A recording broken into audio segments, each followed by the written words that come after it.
Right, Dave. And there's not many people like you that have been around and are still doing it and still winning.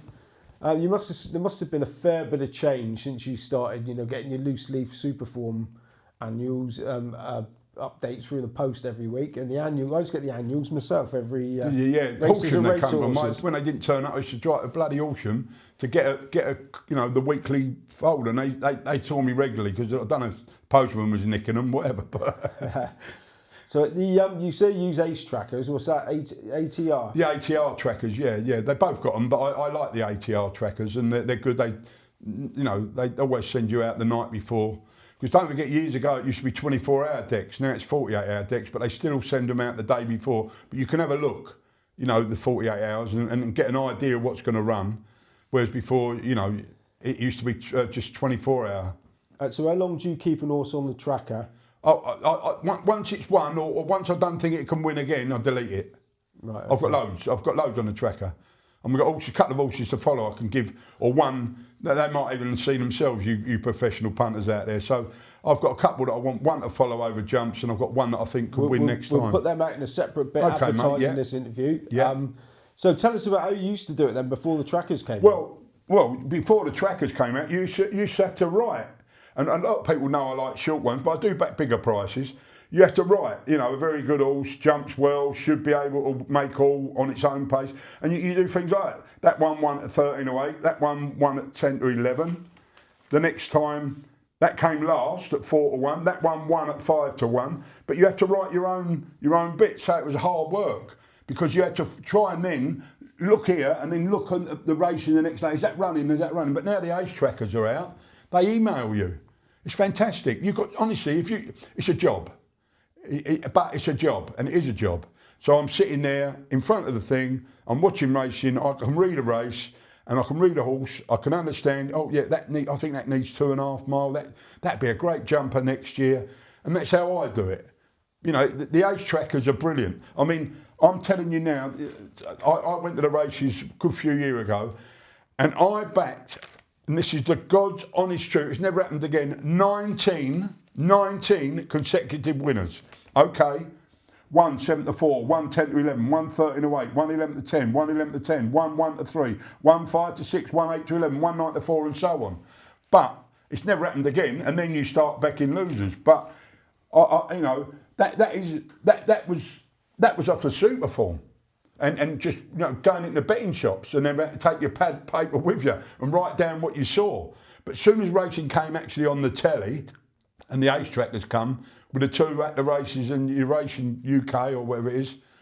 Brilliant. Did you, do you keep a record, or is it just to do with that wedge in your pocket? No, I've got the wedge. I've got enough money to go on holidays, 3 holidays a year. I've got the new car there, and I only lease it, but I bought a new car, I leased for 3 years. And listen. So if that wedge starts to get a bit ribby, then you think, I better pull my finger out, I've backed too many losers. I promise you this wedge will not get ribby. This is proper. Honestly, I get stopped at the weight races. When I'm being stopped, they ask me to get it out. That's my trademark. They like me to do that. Because on the Luck show, I did it behind the camera. I think Steve Mellish was in the picture with Nick Luck at the time. Nick Luck looked about 13 in that, didn't he? Huh? He looked about 13 in that. Yeah, he did, yes. And I weren't that bad then, but now you do age quick, let me tell you. Sir Bob remembers you very fondly doing it. Sir Bob. Yeah, lovely man, Sir Bob, off at the races. Yeah, top man. I remember I went to Southall, and I had a horse running at Southall that won. And I always used to wear white trainers. Anyway, he said to me after the race, "How do you keep your trainers so clean?" I said, "Baby wipes." He said, anyway, he interviewed me, baby wipes. And I used to have white, white, I don't know what make they were, but white trainers, always your white trainers on me feet. And I always used to clean them with baby wipes.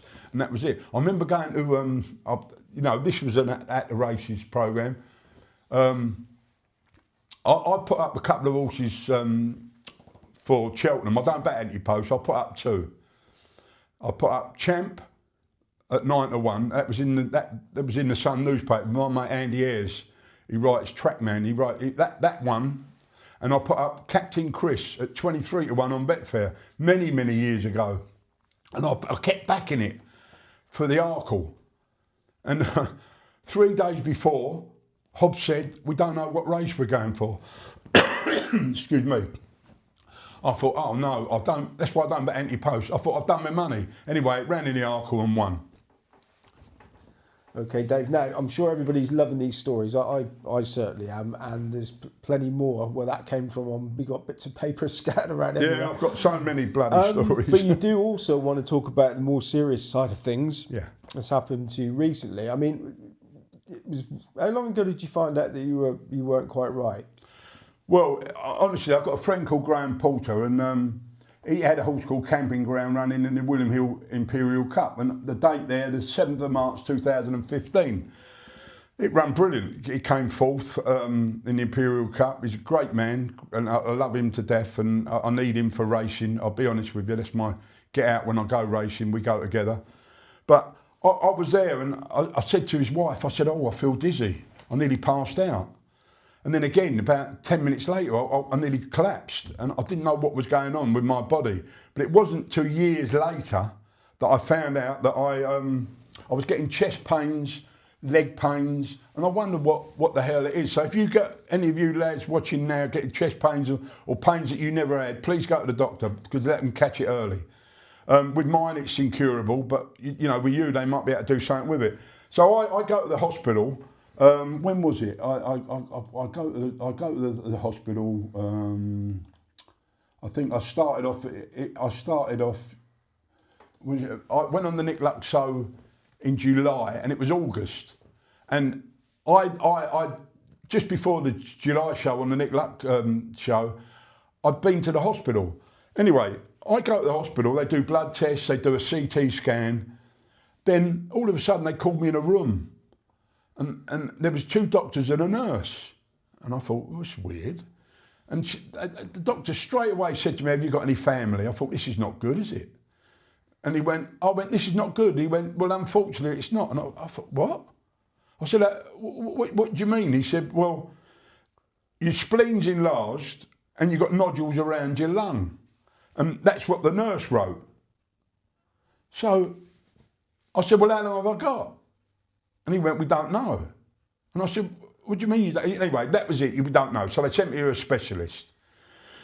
So I went to the specialist, I walked in, and my mate, Big Alan, lovely fellow, he's got throat cancer. And it's a terrible thing, because he was one of the hardest, biggest men you could see, and it's just a shame. And he's got throat cancer. He came with me. So I walked in the hospital and I said, I've got lung cancer. She went, no, you haven't. I said, well, hang on. I was told I've got nodules around the lung and I've got an enlarged spleen. She said, yes, you may have, but you haven't got lung cancer. There's a lot of metatarsals or something. A lot of people have got it in their chest. A metatarsus is a form of. Said, but you need to have a CT scan. We need to know what's happening with it. If we've got to cut it out or it's going to spread. But you haven't got lung cancer.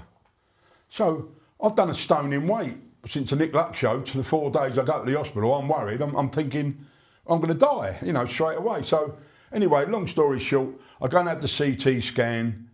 And I've always got backache and all that. And I've had the CT scan. I go back to the doctor. She said, it's not doing anything. I want you to come back. I've had the PET scan, where they put dye in your veins. They put all dye in it and it checks out all your organs all together. So I go there and they find out I've got 2 slipped discs. I've now got skin cancer. It's crying myself. Skin cancer. I've got grommets or Gilberts, not grommets, Gilberts. I've got this, I've got that, I've got, then I've got a detached retina that I had to go in and have a gas bubble fit. This is all happening before. Now, my doctor's taken 50 bottles of blood out of me. I'm needle phobic, and if anyone's needle phobic, you'll know what that means. So I had 50 bottles of blood in a month. She said, I'm really hoping, Dr. Garland, lovely, and I've got Rory who injects me every 2 weeks in the belly and blood tests and what have you. And they're lovely, the hospital are so kind. Anyway, they want to now do a bone marrow. She can't find anything with my blood. She said, I really hope I can find something with your blood. She can't. So they want to do a bone marrow aspiration where they put the needle in your bone, then they put one in the bone marrow. I look it up, Google it. 95 people out of 100 said it's the most painful thing you've ever had. Now, I'm needle phobic. I said, no, you ain't doing that. She said, what? I said, anaesthetic. She said, I don't think they'd do it. Comes back to me a few days later, they're going to do you under anaesthetic. But in the meantime, I've detached my retina. So you can't have anaesthetic with a detached retina. So you've got to sleep with a gas bubble. And I was like that for 6 weeks. So now the operation, to find out what cancer, if I've got anything wrong with me, can't happen. So anyway, I have the gas bubble fitted. I have a detached retina, 12 tears. I had to stitch it all up. I'm lying on my side. 6 weeks later, I go back to the hospital. Right, we booked you in. I go and have the bone marrow aspiration. It takes 6 weeks for the results. Now, obviously, I'm worried. I don't know what I've got. They don't know what I've got. They come back. I've got a disease called myelofibrosis. Now, 50 in 100,000 get it. So it's a rare cancer. But I'm one of the lucky ones. You know, I backed 100 to 1 shot when I was young. So I'm one of the lucky ones. So I said to the doctor, she said, we know what it is. I said, okay, can you do anything about it? She said, yeah. So I said, oh, thank God for that. She said, but it's incurable cancer. So what she meant was, they can give me these tablets at $6,500 a month. I thought they were 20. They've got them down. They got approved in America in 23. Luckily, National Health, I'll take one of them a day for the rest of my life. They only gave me 4. No, that's a joke. They gave me, I get bundles of these. I get injections in the belly every 2 weeks. But let me tell you, there's so many people worse off than me. But it was a shock. But I don't know if any of you saw Hootenanny New Year's Eve. That was 2025, it's now 2026. Hootenanny I watch every year. I was on holiday, I went on holiday for Christmas to my little bar, Cyril's bar, because my people were lovely people in Mallorca. I came back and Jessie J, I don't know if you've ever seen this, Jessie J is a very, very good singer. We done a little interview with her and she's had breast cancer. Now, I didn't know that, she had breast cancer and she sung the old Sinatra song My Way with passion. And that's how I'm treating this, my way. And but the racing and your football is helping you an awful lot, Dave, yeah? That is how I'm treating it. Racing keeps me alive, pays for my holidays, and football, watching Chelsea on the telly. I don't go racing much because I get a lot of pain in my legs and that. When I go, I'm always asked what I fancy. They wouldn't do it if I didn't know what I was talking about. I'll always talk to you, come up to me, please come up to me, ask me if I can help, I will do. And, you know, it's not a lot I can say, but I've got this poxy cancer that is incurable. But the hospital, because it's such a rare disease, they don't know with myelofibrosis when you're actually going to die. I mean, I lost my poor girlfriend Carol 12, 14 years ago. She got lung cancer. They gave her 3 months. She died in 3 months and 1 week. They haven't said that with me. That's the only positive thing that I can look forward to. But when I go there, as I said to him yesterday, after speaking to you on the phone, I got rushed in. I was in a lot of pain in my arms, my legs. I thought, oh, here it is. And he said, no, 90% it's not. I think you've got another infection. Every time I go to bloody holiday, I come back with an infection. 2 months ago, I went on holiday, came back. I had 3 infections in my body. And the doctor said, we've never known anyone to get 3 infections. I was in hospital for 4 days. You know, it's just, I've got a very low immune system. But you've got to cope with it. You know, there's people out there, if you've got cancer, you get any pains, my friends? Any race guys out there, you get any pains that you never had? Go to your doctor, get him to send you to the hospital, get a proper checkup. That's all I'm saying. Now, can we talk about racing a bit more? Yes, certainly. Yeah, of course. You know, people want to get some knowledge from you. Yeah. I mean, you used to be doing most of your business on course, weren't you? I mean, everybody's seen you waving the wedge beyond Barber or something like that. Yeah. I mean, but the bookmakers always happy to lay you knowing that they were going to come second. Yeah, well, yeah, they didn't always come second, but over time they come second. Yeah. But you see, the thing is, when Betfair came out, I didn't bet a lot of the track. I go to have social days out to the track. I don't bet a lot of the track because the odds are better on Betfair, and apart from when I went to Punter and Your Style Sports gave me better odds and I had £1,000 a bleeding thing fell. But apart from that, I go to the track. I'm known because I put bets on, and I'm friendly with everyone. They treat me, you know, when they saw that Nick Luck show, when I went the next time, every bookmaker, how are you, Dave? And it was just amazing. It was amazing. You know, the people, and they don't mind paying me out. It's really weird. They don't mind. If I back a winner, they're happy to pay me out. And you don't get that with many bookmakers. You know, it really is. I love the game. I just love the game. Have you, as you're sort of, since you become successful, I mean, obviously you had an edge when you had racehorses, and Martin Pike would tell you that one was a certainty and stuff like that. But when you've been picking your own, has your sort of methods changed much over the years? Are they still pretty much the same? It's only changed because, like, racing in the betting shops, you couldn't get the pictures, you know, for years and years. But now you've got so many tools in front. Like, I've got 2 laptops here. I've got the telly, the racing channel. You've got so much advantage. But you've got, if you're serious about the game, like people that go in the betting shop, even these tipsters on the telly, they can only watch so much. I watch day and, you know, honestly, when a meeting starts at 12 and it finishes at 3:30, 4:30, I'm watching it. I've got my Do you watch it, what, like all weather and jumps and yeah, I used to, when the all weather comes in, people don't like the all weather. They say, oh, you can't win at the all weather. Listen, the all weather's good because the going doesn't change. And with me, I won't put a bet on over the jumps in the morning. People say, oh, why? If it suddenly pours down with rain for 2 hours and the going changes, I've done my money, haven't I? So, you know, if you're serious about betting, you know, don't just punt in the morning early. Yeah, you give you prices. They give you the best price guaranteed, some of them. But a lot of them are stopping it. I mean, I've got a firm that barred me. I won't name the firm, but if you count the numbers, it come to 14. So they barred me, you know. And so what I do now, I go on the Betfair, and I love it. You know, that's how I'll do it. But I'm watching the racing, I'm making notes, and then I'm putting it in my ace tracker. And honestly, the percentage is unbelievable. We've got a little competition, me and Graham Porter now, and Bill Tye, who used to work with Victor Chandler. Yeah, Bill won't do an interview with me. No, well, he's a top man. No, he's a good man. He's a good man, Bill. We went racing to Chelmsford the other day, actually. But we got a little league going. We only put a tenner each. We've got a little league going. Of course, I'm not being funny, but I'm in front. And I will be at the end of the month, so don't worry, boys.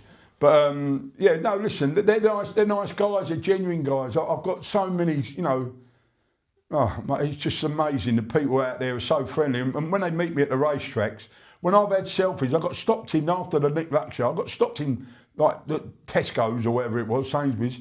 There's all supermarkets out there. And I got stopped there, people were asking me, oh, we saw you on the telly, and it's just been brilliant. And they're so... when they say about your cancer, they're so concerned. They seem so concerned. It's brilliant. Yeah, now you're very popular because you tip up these winners. Did you ever, you know, you were saying about the tipping thing. Did you ever think about doing your own tipping line, independent of anybody else, or would that be too much pressure? Yeah, no, we did. Someone approached me to do a tipping line. Yeah, but I mean, after that, did you? No. That's how they approached me, and I say I was about 35, 40 points in front after 3 months. And they asked me to do it a different way. I said, I'm not going to take any money, am I, for a year? Why not? And then, in a long story short, I said they were closed down after the next month. But that's down to them. I weren't going to take any money out of it, you know. So how many bets do you think you would have in a week? It just depends. I had one I put out to the South Africans who's got a share. I think there's shares about there, so if you want a share, look up Tracksuit Dave. I think it's Glistening Racing or whatever, Joe DeMatter.